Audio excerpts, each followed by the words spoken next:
বধূবরণ লিখেছেন শৈলজানন্দ মুখোপাধ্যায়। নারীর সঙ্গে এমন করেই জীবনে তার প্রথম পরিচয়। বাসন্তী চিঠি লেখাতে আসে, বলে, লেখো প্রাণেশ্বর। প্রাণেশ্বরের অর্থ বোঝার মতো বয়স তখন ননীমাধবের হয়েছে। মুখ কান তার লাল হয়ে ওঠে। সলজ্জ একটুখানি হেসে ঘাড় নেড়ে বলে, না। কিন্তু না বললে চলে না। বাসন্তীর শহুরে স্বামী সেদিন তাকে গেঁয়ো-ভূত বলে উপহাস করে গিয়েছে, সুতরাং তাকে লিখতেই হবে।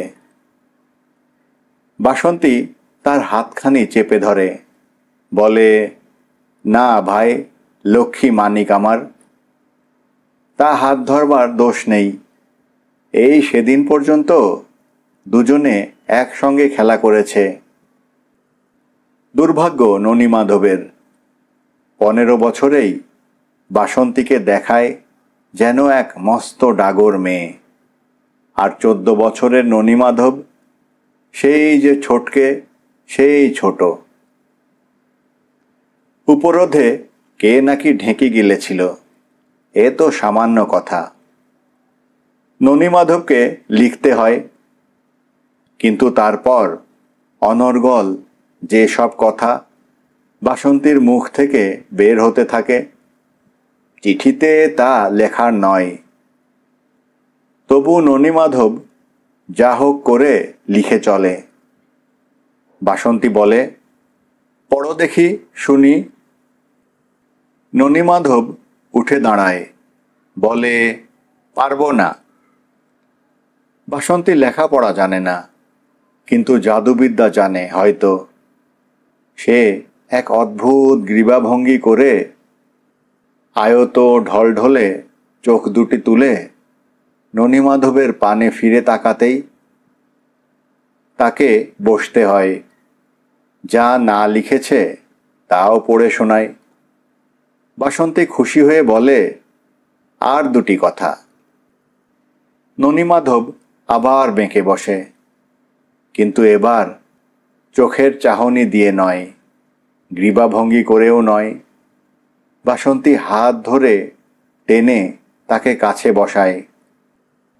বসিয়ে কি যে করে কে জানে। ননীমাধব তৎক্ষণাৎ গলে জল হয়ে গিয়ে আবার লিখতে শুরু করে। নিচের উঠান থেকে মামিমা ডাকেন, ননি। ভয়ে একেবারে জড়সড় হয়ে গিয়ে জিভ কেটে ননি তার হাতের কলম দোয়াতের ভিতর ছেড়ে দেয়। বেলা তখন পড়ে এসেছে। মাটির ঘরের দোতলায় ছোট্ট জানালাটির পাশে তারা বসেছিল। জানালার পথে উঁকি মেরে বাসন্তী বলল, হয়ে গেল মাসিমা, ওকে দিয়ে একখানা চিঠি লিখিয়ে নিচ্ছিলাম, হয়ে গেছে। বলেই সে ননীমাধবের মুখের দিকে তাকিয়ে পিঠে হাত দিয়ে বলে, দে ভাই, দে তাড়াতাড়ি ওইটুকু শেষ করে দে। কিন্তু ননীমাধব তখন মামিমার ভয়ে কাঠ হয়ে গিয়েছে। সে আর কিছুতেই কলম হাতে নিল না। বলল, কাল হবে। বলেই সে তাড়াতাড়ি উঠে একরকম ছুটেই নিচে চলে গেল। সুনয়না তখন গোয়ালে বাছুর বেঁধে উঠানে এসে দাঁড়িয়েছেন। ননীমাধবকে দেখা মাত্র দাঁত কিশমিশ করে বললেন, মরণ, বাপ পাঠিয়েছেন পড়তে, পড়া না তোর পিণ্ডি হবে। বাসন্তী চলে গেলে তিনি আবার শুরু করলেন, ওই সব ধিঙ্গি ধিঙ্গি মেয়ে, লজ্জাও তো লাগে না মা? কেন, দিনের মাথায় ওদের তো চিঠি লিখতে পারি 50 গণ্ডা। আর আমি যা বলেছি, লিখেছিস তোর বাপকে? ননীমাধব ঘাড় নাড়ল, বলল, কাল লিখব। এখনো কাল? বলেছি কতদিন তার ঠিক নেই। লিখিস, 5 টাকায় আর চলবে না বাপু।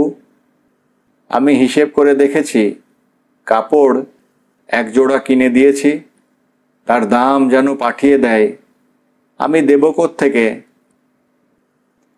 এমন সময় পাড়ার একজন মেয়ে এসে উঠোনে দাঁড়ালো। কি গো, কি হচ্ছে? ভাগনের সঙ্গে কথা হচ্ছে বুঝি? হ্যাঁ মা, এসো। কই তুমিই বলো দেখি চন্দরমা। এই ছেলের দুবেলা খাওয়া আছে, জল খাওয়া আছে, স্কুলের মাইনে আছে, তার ওপর ছেলে মানুষ করা বলে কথা। হ্যান ত্যান 7-17 তো আছেই। তা বাপ ওর মাসে 5টি করে টাকা পাঠিয়ে দিয়েই খালাস। তাই বলছিলাম, লেখ তোর বাপ মিনসেকে। মিনসের অভাব তো নেই গা, কিপ্পিন মিনসে দিতে চায় না, বুঝলে? বসো চন্দরমা, বসো।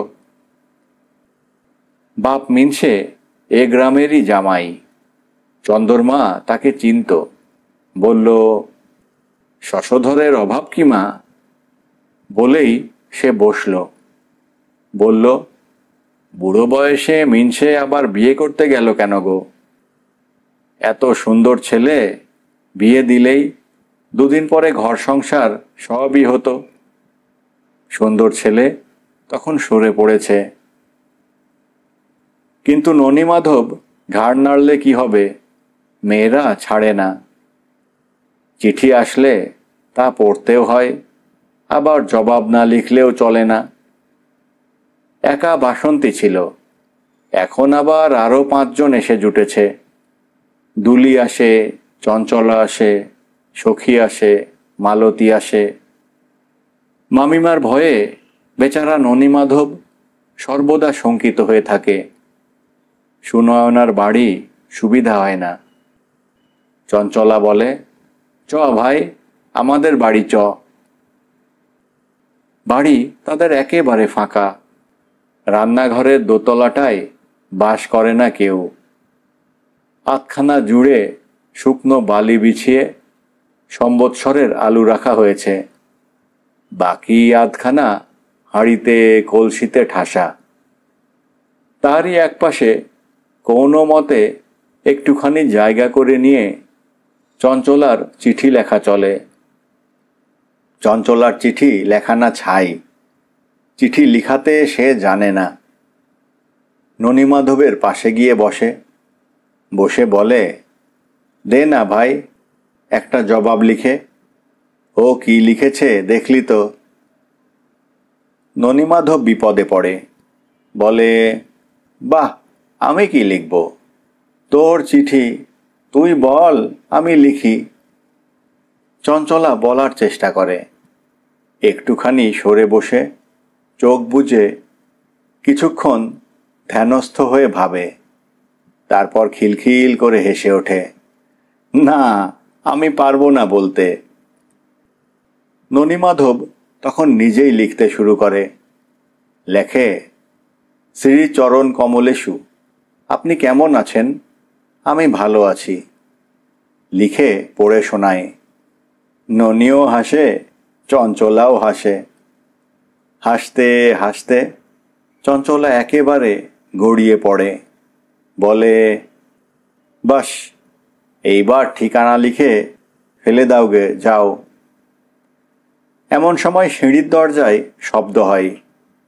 সহসা হাসি থামিয়ে চঞ্চলা বলে, কে? ননীমাধব ভয়ে জড়সড় হয়ে জিভ কেটে সরে বসে। চুপি চুপি বলে, কে ভাই, মামি নয় তো? না বলে চঞ্চলা উঠে গিয়ে খিল খুলে দেখে, মালতী। ওমা তুই! হাসতে হাসতে ধুম ধুম করে সিঁড়ি দিয়ে দুজনেই উপরে উঠে আসে। মালতীরও চিঠি লিখাবার কথা ছিল। চঞ্চলা বলে, তুই ভাই আগে লেখা। ঠোঁট উল্টে মালতী বলে, না ভাই, আমারও তো শখ নেই। তার চেয়ে আয় আমরা বরং বউ বউ খেলি। বউ বউ খেলা তারা ছোটবেলায় খেলেছে। খেলাটা ভারী মজার খেলা। চঞ্চলা প্রথমে রাজি হয় না, কিন্তু মালতী ছাড়ে না, বলে, না ভাই, খেলতেই হবে। ননীমাধব দেখে চিঠি লেখার চেয়ে বউ বউ খেলা ঢের ভালো। দুজন মেয়ে, একজন বউ, একজন ননদ। ননীমাধব হলো বর, কিন্তু কে ননদ আর কে বউ এই নিয়ে বচসা বাঁধল। শেষে মালতীরই হলো জিত। তার বউ হবার বড় স্বাদ। নিচের সিঁড়িটা হলো তাদের বাড়ি, আর উপরের ঘরখানা হলো কলকাতা শহর। কলকাতায় ননীমাধব চাকরি করে। হঠাৎ একদিন উপরের কলকাতা থেকে চাকরি করে হাসি মুখে ননীমাধব তার নিচের সিঁড়ির ঘরে এসে পৌঁছল। এসেই দেখে মহামারী কাণ্ড। ননদ ভাজে ঝগড়া করে দুইজনে দুই সিঁড়ির ধাপে গম্ভীরভাবে বসে আছে। দুদিন ধরে তাদের রান্না নেই, খাওয়া নেই, কথা কওয়া তো একেবারেই বন্ধ রয়েছে। বউ কেঁদে কেটে ঝগড়ার বিবরণ তাকে যা জানালো, শুনে মনে হলো বোনের দোষ। আবার বউয়ের কাছ থেকে উঠে বোনের কাছে বসতেই বোন যা বলল, তাতে মনে হলো বউয়ের দোষ। কি করবে বেচারা বর, তখন তা ভেবেই অস্থির। চুপি চুপি বউয়ের কাছে পরামর্শ চাইতেই অভিমান করে মুখ ফিরিয়ে বউ বলল, যাও, অনেক সাধ্য সাধনা করে বউয়ের মান যদি বা ভাঙল, সে তখন ধরে বসেছে। সে আর অমন মুখরা ননদের কাছে বাস করবে না। করতে হলে কোন দিন বিষ খেয়ে মরবে। সুতরাং তাকে কলকাতায় নিয়ে যাওয়া হোক। ননীমাধব বোনকে অনেক করে বুঝাতে লাগলো। মালতী চোখ টিপতেই বুঝতে তার দেরি হলো না। ননীমাধব তৎক্ষণাৎ কোঁচড় হতে 15টি আলুর টাকা গুনে গুনে চঞ্চলার আঁচলে ফেলে দিয়ে বউকে নিয়ে কলকাতা রওনা হলো। কলকাতা থেকে তারা আর ফেরে না। বোনের রাগ তখন পড়ে গেছে। ক্রমাগত চেঁচিয়ে চেঁচিয়ে চিঠি পাঠাতে থাকে। বাবারে বাবা, টাকা ফুরিয়ে গেল, এবার আমি খাই কি? টাকা না পাঠালে এবার আমি পরের বাড়ি ভাত রাঁধব গিয়ে। আমাকে এখানে একা ফেলে রেখে কেমন নিশ্চিন্তি আছে দেখো। কিন্তু অন্ধকার সিঁড়ির নিচে মশা ভন ভন করছিল। অনেকক্ষণ বসে বসে চঞ্চলা সত্যি একটুখানি চঞ্চল হয়ে উঠল। বলল, না ভাই, এসো এবার। দুজনেই নেমে আসলো। চঞ্চলা বলল, এবার ভাই আমি বউ হব। মালতী বলল, না ভাই, অনেকক্ষণ এসেছি, যাই এবার, মা বকবে। চঞ্চলা বলল, তবে আবার কাল খেলবো। ননি, আসবি তো ভাই? ননীমাধব ঘাড় নেড়ে বলল, হ্যাঁ। ননীমাধবের বাবার কাছ থেকে চিঠির জবাব এসেছে। শশধর লিখেছেন 5 টাকার বেশি তিনি পাঠাতে পারবেন না। একটি ছেলের জন্য মাসিক 5 টাকাই যথেষ্ট। চিঠির খবর ননীমাধব দিন 5-6 চেপে রেখেছিল। মামিমা ক্রমাগত জিজ্ঞাসা করেন, হ্যাঁ রে, চিঠি তুই লিখেছিলি তো, না মিছে কথা বলছিস? ননীমাধব বলে, লিখেছি মামিমা। কিন্তু চিঠির জবাব যখন কিছুতেই আসে না, তখন সুনয়না তাকে এবং তার বাবাকে উদ্দেশ্য করে এমন সব কথা বলতে শুরু করলেন যা শুনলে মানুষের রাগ হবারই কথা। ননীমাধব তখন সংবাদটা চেপে রাখা উচিত মনে করল না।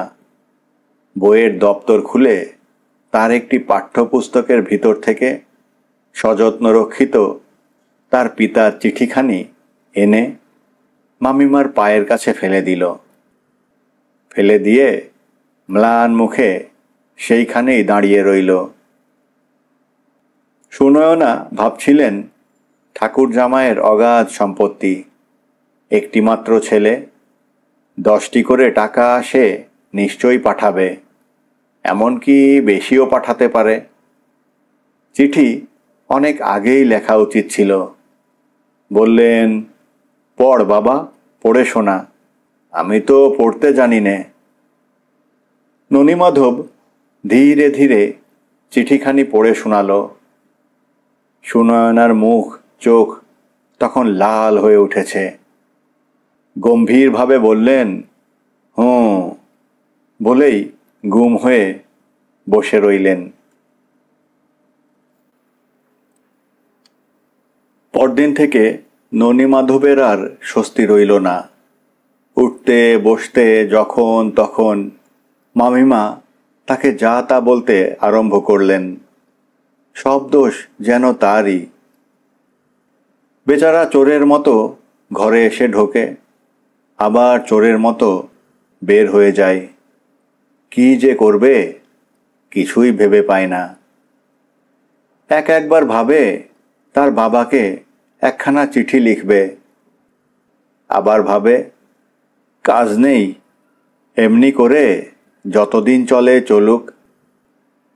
বাবাকে জীবনে সে খুব কমই দেখেছে, লিখতেও ভয় করে, আবার লজ্জাও হয়।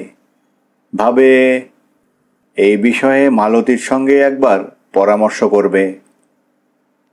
মামিমা তার চোখের সামনে খাবার থালা ধরে দিয়ে প্রত্যেকটি জিনিসের দর করে করে দেখিয়ে দেন যে প্রতিদিন দুবেলায় অন্ততপক্ষে 8 আনা মূল্যের আহার্য বস্তু যে গিলে খেতে পারে, তার মাসিক ব্যয় 15 টাকার পরিবর্তে তিনি যদি 5 টাকা করে গ্রহণ করেন, তাহলে 10টি করে টাকা তাকে লোকসান দিতে হয়, এবং প্রতি মাসে এতগুলি টাকা লোকসান বহন করার মতো সামর্থ্য তার নেই। বলেন, জানি আমি, দৃষ্টি কিপ্পিন সে মিনসেকে আমি চিনি না, তার চেয়ে কাজ নেই বাপু। নিজের ছেলে নিজের কাছে নিয়ে গিয়ে রাখুক, ভালো মন্দ খাওয়াক পরাক, যা খুশি তাই করুক, তাতে আমার কি? আমি একে গরিব মানুষ, নিজেই খাবো কি তার ঠিক নেই, আমি কোথায় পাবো বল? ননীমাধব একটি কথারও জবাব দেয় না। সুনয়না বলেন, পরের চিঠি লিখতে খুব বাহাদুর। চিঠি তুই কি ভালো করে লিখেছিলি? গুছিয়ে লিখতেই তো পারিসনি। ননীমাধব তবু চুপ করে থাকে। চুপ করে রইলি কি? মর, তার বেলা মুখে রা নেই। 5, 5, 10 টাকা আমার 2 মাসের বাকি পড়ে রয়েছে এখনো। কালই চিঠি লিখে দিস, টাকা যেন আমায় লোক দিয়ে পাঠিয়ে দেয়, আর অমনি নিয়ে যায় যেন তোকে। ননীমাধব বলে, দেব। সুনয়না বলেন, দেব নয়, দিস, বলে একটুখানি থামেন, থেমে আবার শুরু করেন। দেবে এমনি করে আমার মতো পঞ্চপচার সাজিয়ে দুবেলা খাবি। খাবি আর কি, সৎমায়ের ঝাঁটা খাবি, লাথি খাবি। সৎমা দজ্জাল বাটপাড়ের এক শেষ, আমি জানি।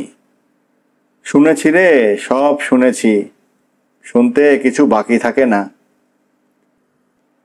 ননীমাধব চিঠি লিখল, কিন্তু তার জবাবের অপেক্ষা আর করতে হলো না। বাসন্তী আজ কয়েকদিন থেকেই ননীমাধবকে খুঁজে বেড়াচ্ছিল। কিন্তু ননীমাধবকে খুঁজে পাওয়া আজকাল নাকি দুঃসাধ্য। তার মামিমা অন্তত তাই বলেন।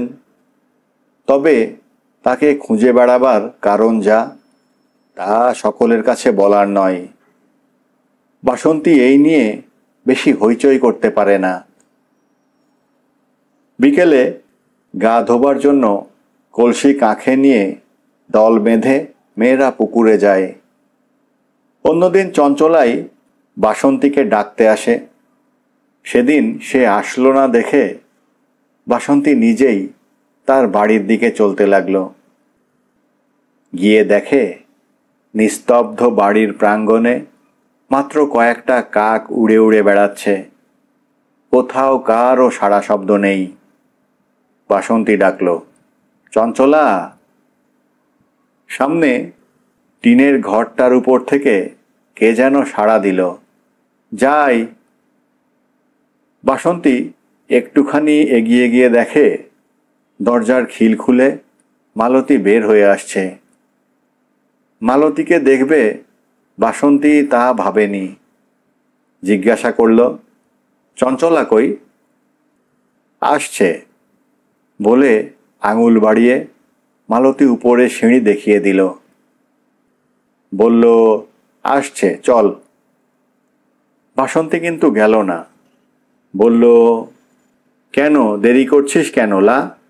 সন্ধে হয়ে যাবে, ঘুমোচ্ছিস বুঝি? বলতে বলতে এক এক ধাপ করে সিঁড়ি উঠতে উঠতে উপরে গিয়ে দেখে চঞ্চলা তখন দাঁড়িয়ে আছে, পেছনে ননীমাধব। হেসে বলল, চিঠি লেখাচ্ছিলাম ভাই। বাসন্তী হাসল না, একটি কথাও বলল না। ননীমাধবের দিকে একবার মাত্র তাকিয়েই গম্ভীরভাবে চুপ করে রইল। বিকেলে ৩-৪ জনে দল বেঁধে পুকুরে যাওয়া তাদের প্রতিদিনের অভ্যাস। হাসিতে গল্পে সময়টা তাদের কাটে ভালো। সেদিন কিন্তু বাসন্তীর মুখ দিয়ে আর কথা সরে না। বেশি কথা বলা চঞ্চলার স্বভাব নয়। কথা বলছিল মালতী। বাসন্তীর শোনার ইচ্ছা নাই, অথচ মালতী ক্রমাগত বলে চলে।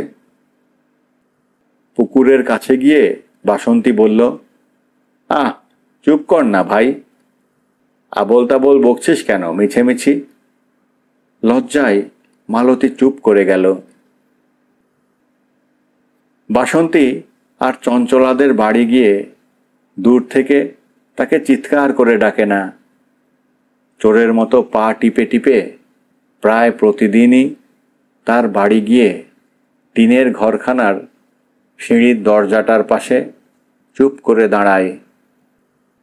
কোনোদিন দেখে ভেতর থেকে দরজা বন্ধ, উপরে তাদের চিঠি লেখা চলছে। মাঝে মাঝে দু একটা কথা শোনা যায় মাত্র।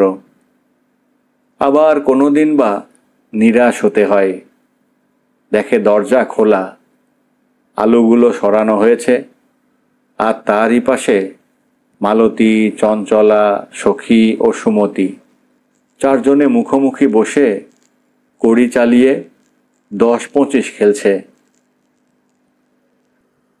দিন 7-8 পরে একদিন সে দরজা বন্ধ দেখে চৌকাঠের পাশে গিয়ে কান পেতে দাঁড়িয়েছে। শুনল দরজার ওপাশে সিঁড়ির উপর থেকে সখী বলছে, দেরি হচ্ছে, এবার কিন্তু ভাই চিঠি লিখব। ব্যাপারটা বাসন্তী ভালো বুঝতে পারল না। চিঠি লেখালেখির কথা শুনে আন্দাজি ভাবল, ননীমাধব সেখানে নিশ্চয়ই আছে।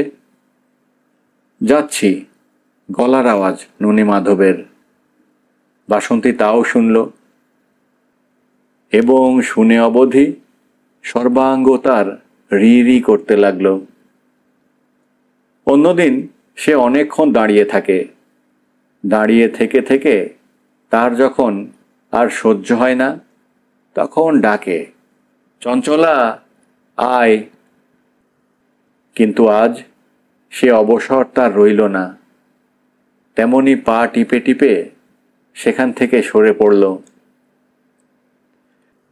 ধীরে ধীরে শীত পড়ছে। সুনয়না তার ঘরের দাওয়ায় বসে কাঁথা সেলাই করছিলেন। বাসন্তী বলল, কি করছো মাসি? কেন, দেখতে পাচ্ছিস না কি করছি? এই বলে মুখ না তুলেই তিনি বলতে লাগলেন, চিঠি লিখাতে আর আসিসনি যে বাসু? আর আসবি কার কাছে মা? হতভাগা বাড়িতে কি থাকে কোনোদিন? বাসন্তী বলল, কোথা থাকে তা তুমি জানো মাসিমা? কি করে জানবো বাছা, তোরাই জানিস। এসো, দেখবে এসো। বলে বাসন্তী তার হাতে ধরে একরকম টেনেই তুলল এবং জোর করে তাকে চঞ্চলাদের বাড়ি নিয়ে গিয়ে দরজার কাছে চুপি চুপি বলল, দাঁড়াও তুমি। বাসন্তী ডাকল, চঞ্চলা। টিনের ঘরের দোতলার মৃদু গুঞ্জন সহসা থেমে গেল। এমন অসময়ে বাসন্তী কোনোদিন ডাকে না। যাই বলে চঞ্চলা নেমে এসে জিজ্ঞেস করল, কি? বাসন্তী বলল, ননীমাধব আছে? দূরে সুনয়নাকে দাঁড়িয়ে থাকতে দেখে হতভম্ব হয়ে শুকনো মুখে চঞ্চলা শুধু একবার ঘাড় নেড়ে জানালো, আছে। বাসন্তী বলল, ডাক। চঞ্চলা ডাকতেই চোরের মতো ধীরে ধীরে ননীমাধব এসে দাঁড়ালো। সুনয়না ইতিমধ্যে অনেকখানি এগিয়ে এসেছেন। তিনি আর কোনো কথা বললেন না। টপ করে বাঁ হাত দিয়ে তার চুলের মুঠি ধরে যৎপরনাস্তি প্রহার লাগিয়ে দিলেন। ননীমাধবের মুখ দিয়ে একটি কথাও বের হলো না। চোখ দিয়ে দরদর করে জল ঝরতে লাগলো। সুনয়নার তখন রোখ চেপে গিয়েছে। কিছুতেই তিনি থামছেন না দেখে বাসন্তী জোর করে তার হাত ধরে থামিয়ে দিল। সুনয়না রাগে থরথর করে কাঁপতে কাঁপতে বললেন, হতভাগা। সখী, চঞ্চলা, মালতী, বাসন্তী সকলেই দাঁড়িয়েছিল। ননীমাধব মুখ তুলে লজ্জায় কারও মুখের পানে একটিবার তাকাতে পারল না। নীরবে মাথা হেঁট করে চোখ মুছতে মুছতে দ্রুত পদে সেখান থেকে চলে গেল। কিন্তু সেই যে চলে গেল, আর সে ফিরল না। 5-6 ক্রোশ দূরের একটা গ্রামে দেখা গেল রাত্রি প্রায় দ্বিপ্রহরের সময় ননীমাধব মাত্র তার কাপড়খানি গায়ে দিয়ে চারদিকে প্রাচীর ঘেরা একখানি বাড়ির দরজায় গিয়ে ডাকাডাকি করছে। অগ্রহায়ণের শেষ, সকাল সন্ধ্যায় আজকাল রীতিমতো শীত। ছেলেটা বোধ করি এতখানা পথ একরকম ছুটেই এসেছে। তা না হলে আজ আর তাকে এই শীতের রাত্রে থরথর করে না কেঁপে এমন সোজা হয়ে দাঁড়িয়ে থাকতে হতো না। অনেক ডাকাডাকির পর একটি মেয়ে এসে দরজা খুলে দিল। ছিপছিপে দোহারা গড়ন, বয়স 20 কি 25 কিছুই বুঝবার উপায় নেই। বাঁ হাতে একটি কেরোসিনের কুপি। সেই আধো আলো আধো অন্ধকারে দেখা গেল মুখখানি সুন্দর, চোখ দুটি ঢলঢলে। আন্দাজে ঠাহর করে ননীমাধব হেঁট হয়ে একটি প্রণাম করল। উঠে দাঁড়িয়ে বলল, বাবা আছেন? মেয়েটি জিজ্ঞেস করল, তুমি কে? আমি ননীমাধব। ও, বলে ঠোঁটের ফাঁকে একটুখানি হেসে মেয়েটি তাকে আলো দেখিয়ে বলল, এসো। পাকা ইটের ছোট্ট একটি একতলা বাড়ি, সামনে একটুখানি রক, সিঁড়ি দিয়ে উঠে গিয়ে দরজার কাছ থেকে ভেতরে একটা তক্তাপোশের দিকে আঙুল বাড়িয়ে মেয়েটি বলল, যাও ওইখানে, জ্বর হয়েছে তোমার বাবার। মিনিট 15-20 মেয়েটিকে আর দেখা গেল না। ঘরের এক কোণে একটি লণ্ঠন জ্বলছিল। তক্তাপোশের ওপর আপাদ মস্তক লেপমুড়ি দিয়ে বোধ করি তার বাবা শুয়ে আছেন। ননীমাধব মাথার কাছে গিয়ে চুপ করে বসল।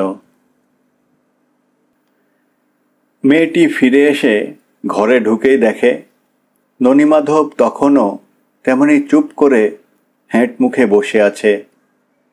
লজ্জায় বোধহয় বাবাকে সে ডাকতে পারেনি। জোরে জোরে বলল, ওগো শুনছ, দেখো কে এসেছে। হঠাৎ ডাক শুনে শশধরের ঘুম ভেঙে গেল। কথাটা ভালো করে শুনতে পাননি। মুখের ঢাকা খুলে হতভম্বের মতো চোখ চেয়ে বললেন, কি? দেখো তাকিয়ে, কে এসেছে দেখো। কে? বলে পাশ ফিরে তাকাতেই দেখেন ননীমাধব। দেখেই একটুখানি অবাক হয়ে গেলেন।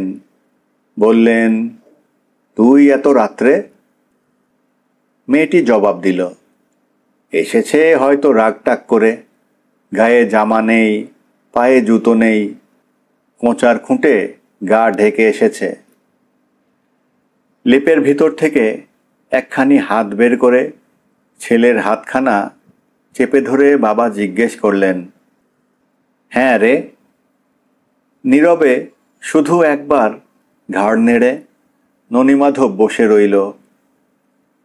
তারপর অত্যন্ত ধীরে ধীরে বলল, আর আমি ওখানে থাকব না। শশধর কোনো কথাই বললেন না। মেয়েটি সামনে দাঁড়িয়েছিল। একবার শুধু তার মুখের পানে তাকিয়ে একটি নিঃশ্বাস ফেললেন মাত্র। সকলেই চুপ। মেয়েটি সেখান থেকে সরে গিয়ে পাশের ঘরের দরজা খুলে ভেতরে ঢুকল। ননীমাধবের হাতখানি আর একবার চেপে ধরে শশধর জিজ্ঞেস করলেন, 5 টাকার বেশি দিতে চাইনি, তাই কিছু বলেছে ঠিক না? ননীমাধব ঘাড় নেড়ে বলল, হ্যাঁ। শশধর বললেন, বলবে তা জানি, চামারের এক শেষ। বলেই ডাকলেন, মায়া। ঘরের ভিতর থেকে মেয়েটি সাড়া দিল, কি? খাবার টাবার কিছু? জানি গো জানি, তুমি চুপ করো। বলে মায়া বাইরে এসে বলল, এসো ননীমাধব, ওইখানে জল আছে বালতিতে, হাত পা ধুয়ে এই ঘরে তুমি খাবে, এসো। খেতে বসে ননীমাধব দেখে মামিমার কথা একদম ভুল। দিব্যি পরিপাটি করে কার্পেটের একখানি আসন পেতে খেতে দেওয়া হয়েছে। পঞ্চপচার না হোক, তরি তরকারি, ভাত, ডাল, এমনকি আস্ত একটা মাছের মুড়া পর্যন্ত দেওয়া হয়েছে। হাসতে হাসতে মায়া তার সামনে এসে বসল। বসে বলল, লজ্জা করিস নে ননীমাধব, তারপর কত কথা। রাতের রান্না আমি সবই রেখে দিই, কাল সকালে খাই। শীতকাল, এতক্ষণ হয়তো সব ঠান্ডা জল হয়ে গেছে। তোর বাবাকে আমি কতদিন বলেছি তোকে নিয়ে আসতে, উনি বলেন, থাক বেশ আছে। শীত করছে না? তা তো করবেই, দাঁড়া। বলে মায়া হাত বাড়িয়ে সামনে একটা টিনের তোরঙ্গের ভেতর থেকে গোলাপি রঙের একটা ভাঁজ করা গায়ের কাপড় টেনে এনে ননীমাধবের গায়ের উপর বেশ করে জড়িয়ে দিয়ে বলল, খাও এবার, সবকটি খেতে হবে কিন্তু। পরিশ্রমের ক্লান্তির জন্যই বোধ করি তার ক্ষুধা পেলেও ভালো করে খেতে পারল না। শোয়ার ব্যবস্থাও চমৎকার। ননীমাধব শুয়ে শুয়ে ভাবতে লাগল, এতদিন কেন সে এখানে আসেনি। মামিমার মার খেয়ে আর একবার সে এমনই চলে আসতে চেয়েছিল, কিন্তু ওই বাসন্তী তাকে আসতে দেয়নি। চঞ্চলা, মালতী, সখী, সুমতি সকলের কথাই তার মনে পড়ল। কাল হয়তো তারা তাকে খুঁজে মরবে। খুঁজুক। মায়া অনেকক্ষণ পর্যন্ত তার বিছানার একপাশে হাতের ওপর মাথা রেখে শুয়ে শুয়ে গল্প করে গিয়েছে।